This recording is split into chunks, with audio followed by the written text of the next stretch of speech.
Ang programang ito ay rated SPG. Striktong patnubay at gabay ng magulang ang kailangan. Maaaring may masiselang tema, lengguwahe, karahasan, sexual, horror o droga na hindi angkop sa... Ang galing na doktor nito Carlos at nito Annalyn.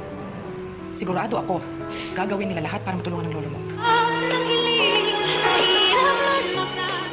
Narito na nga ang ating pagkaabangan ngayong Huwebes sa Abot Kamay na Pangarap.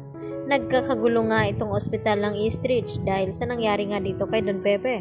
Dahil biglaan nga ito nag-cardiac arrest. At dito naman, nasumunod itong si Zoe at tinanong itong mga nurses kung ano daw ang nangyari. At dito niya napag-alaman na nirevive nga daw itong si Don Pepe ngayon dito ni Doc Carlos at dito ni Annalyn at Doc Lindon. At dito naman na hindi mapakali itong si Zoe kaya pinuntahan niya itong kwarto kung saan ni-revive itong si Don Pepe.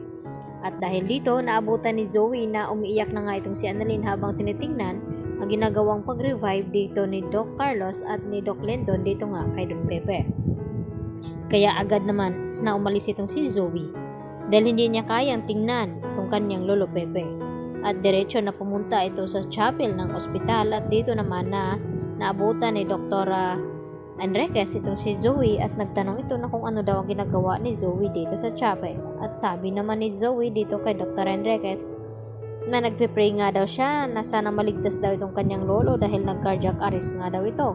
Subalit nagsisinungaling itong si Zoe dahil hindi iyon ang kanyang pinalangin. Nanalangin itong si Zoe na sana daw ay wag nang mabuhay itong si Don Pepe dahil kapag nagkataon, tiyak mabubulok sa kulungan itong si Zoe.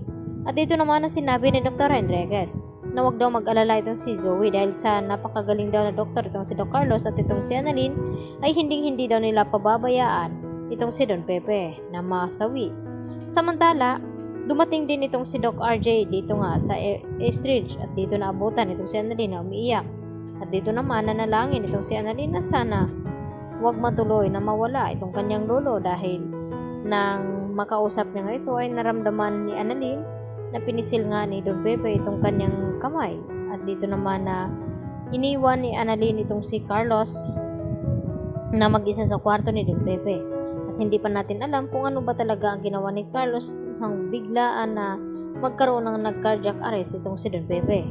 Dahil nung nag-uusap itong si Lynette at ito siyang Susan sa opisina at nandun ito si Carlos, ay dito naman na sinabi nga ni Lynette na sana raw ay magising na at magkamalay itong si Don Pepe nang sa ganon ay malaman daw nila kung sino ba talaga ang kumidnap dito kay Don Pepe at sino ang nagtulak nito at dapat napagbabayarin daw ito at mabulok sa kulungan.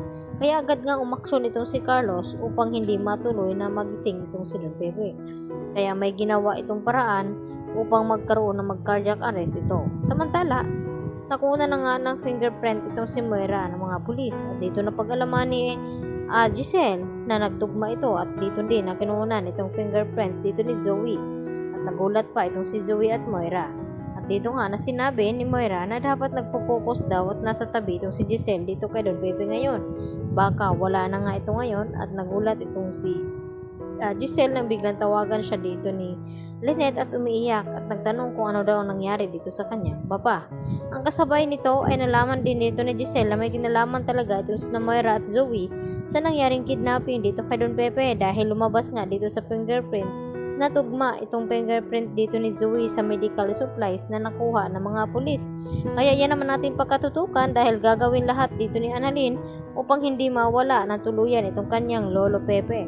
At dito na yan, magugulat itong si Zoe kapag nakabalik siya sa kwarto ni Don Pepe na buhay nga ito. Magugulat ito na parang minumulto siya dito ni Don Pepe dahil sa kanyang ginawa na hindi natuloy na naitulak nga niya ito sa bangin at hanggang ngayon ay buhay pa nga itong si Don Pepe at masasabi na rin sa wakas na itong si Zoe ay isang impostor at hindi tunay na anak ni RJ at ang tunay na ama ay walang iba kundi itong si Carlos Benitez at pati itong si Annalyn ay magugulat sa kanyang malaman mula dito sa kanyang lolo Pepe. Yan po ang ating patuloy na abangan bukas mga kapuso, dito lamang yan sa Abot Kamay na Pangarap.